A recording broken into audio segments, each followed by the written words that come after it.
Yaqinda ijtimoiy tarmoqlarda tarqadiki 250 tacha odam umra safariga ketishyapti-yu, aeroportda zalida o'tirishibdi-da. Bir mahal ro'yxatga oladigan odam 3-chi bu yo'lakdan kelinglar, umra safariga O'zbekiston Jidda yo'nalishi bo'yicha uchishga yetganlar ro'yxatga olish boshlandi, hujjatlaringni olib kelinglar.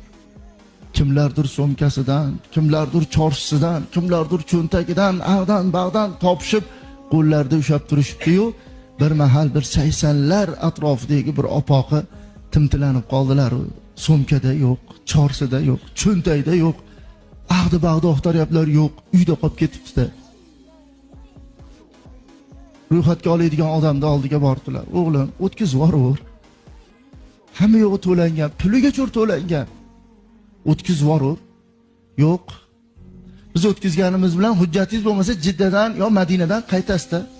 Iloji yo'q. O'g'lim deb Xudoning zorini qildilar-da. Iloji yo'q. O'g'lim 2 soat borish, 2 soat kelish, 4 soatga samolyot kutib turmaydi. Jon o'g'lim. Yo'q.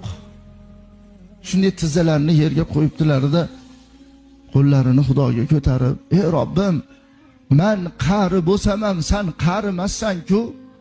Ey Robbim, men esdan chiqarguvchi bo'lsam ham sen esdan chiqarguvchi emassan-ku. Ey Robbim, men unutguvchi bo'lsam ham sen unutguvchi emassan-ku."